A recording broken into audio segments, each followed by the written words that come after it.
ছাত্র ছাত্রী ভাই এবং বোনেরা, উপস্থিত সুধীমণ্ডলী, যে কথাটি বলছিলাম যে আজকে গণহত্যার এই সিলসিলাটি শুধুমাত্র 3টা 4টা 5টা 6টা সংখ্যাতাত্ত্বিকতার মধ্য দিয়ে এটাকে ব্র্যাকেটেড করলে আমরা অনেক ভাইয়ের প্রতি, অনেক পরিবারের প্রতি, শহীদদের প্রতি আমরা জুলুম করব। আপনি 2024 সালে শুধু এই 24 সালে গণহত্যাকেই যদি গণহত্যা বলেন, তাহলে 2006 সালের 28 অক্টোবরকে আমরা কি বলবো? তাহলে 2009 সালের 57 জন সেনা অফিসার সহ 71 জনকে হত্যাকে আমরা কি বলবো? তাহলে ট্রাইব্যুনাল মাধ্যমে যে মানবতা বিরোধী অপরাধের রায় সাজিয়ে যাদেরকে প্রকাশ্যে ফাঁসিতে হত্যা করা হয়েছে, এদের ব্যাপারে আমরা কি বলবো? তাহলে 2021 সালে শুধু নরেন্দ্র মোদীকে আমাদের দেশে আনার জন্য 25 জনকে হত্যা করা হয়েছে, আমরা এটাকে কি বলবো? তাহলে আমরা 2013 সালের 28 তারিখ থেকে 5 তারিখ পর্যন্ত আমাদের 2.5 শতাধিক ভাইকে মাওলানা দিলওয়ার হোসেন সাঈদী রাহিমাহুল্লাহর রায়কে কেন্দ্র করে যাদের উপরে গুলি চালিয়ে হত্যা করা হয়েছে, তাদেরটাকে আমরা কি বলবো? এই প্রত্যেকটা বিষয়কে সামনে রেখে যদি আমরা আজকে জাতিকে ঐক্যবদ্ধ করে এই সিদ্ধান্তে উপনীত হতে পারি, 2024 সালের 5ই আগস্ট সেই দিন পর্যন্ত আপনারা বলেছিলেন আমাদের জুলাই শেষ হয় নাই, আমাদের আগস্ট শেষ হয় নাই, আমাদের জুলাই এবং আগস্ট চলমান আছে, এবং এটাকে চলমান রেখেই তৎকালীন প্রত্যেকটি গণহত্যা না, প্রত্যেক দিন এক একজন যাদেরকে হত্যা করা হয়েছে, প্রত্যেকটি হত্যাকারীদের চিহ্নিত করে বাংলাদেশের জনগণের সামনে বিচার নিশ্চিত না করা পর্যন্ত 36 জুলাই আগস্টের অভ্যুত্থানকারীরা থেমে থাকতে পারে না।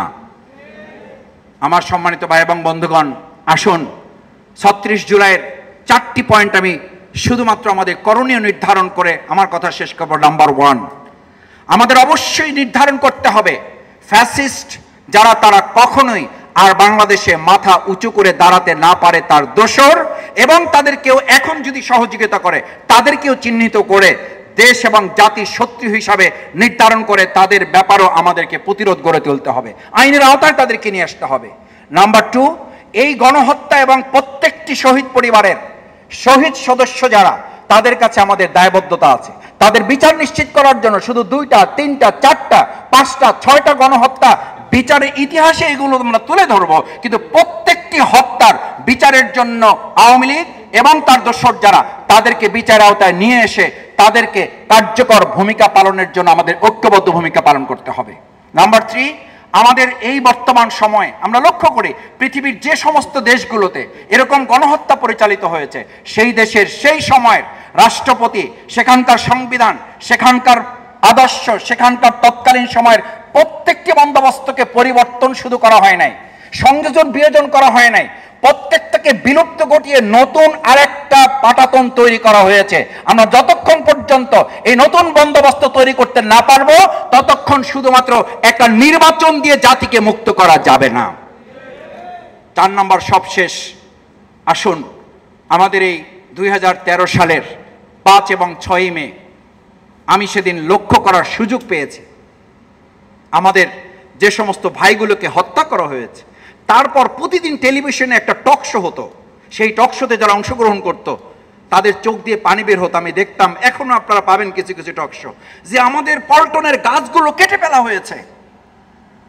আমি খুব বিস্মিত হতাম। আমাদের কয়েকশত আলেমকে গুলি করে রক্তাক্ত অবস্থায় ফেলে দেওয়া হয়েছে, সেটি নিয়ে তারা কথা বলতো না। গাছ কেটে ফেলা হয়েছে, এটি নিয়ে তৎকালীন কিছু সুশীল সমাজের লোকেরা চোখের পানি ফেলতো। তার অর্থ হচ্ছে তারা মানবিক সমাজের পরিবর্তে একটা পাশবিক সমাজ তারা তৈরি করতে চেয়েছিলেন। গাছ কাটার জন্য তাদের চোখের পানি পড়তো।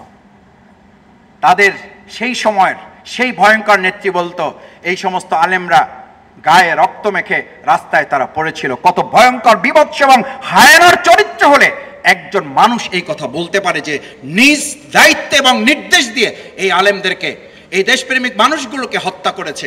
সেই লোকটা যখন বলে এরা রক্তমাখা অবস্থায় রাস্তায় পড়েছিল নিজেরা নিজেদের দায়িত্ব নিয়ে, আসুন সেরকম আরেকটা নতুন ফেসিবাদের সমাজ থেকে আমাদেরকে বাঁচতে হলে ঐক্যবদ্ধভাবে এই প্রত্যেকটি একটি বিচারের কার্যকর করার জন্য আমরা যেন ভূমিকা পালন করি, যেমন ভূমিকা পালন করেছেন আপনারা জুলাই, আগস্ট 71, 52, 21 এবং 24-এর জুলাই থেকে আগস্ট পর্যন্ত সেই ভূমিকা আগামী দিনেও আপনারা পালন করবেন, সেই প্রত্যাশা ব্যক্ত করে আমার কথা শেষ করছি।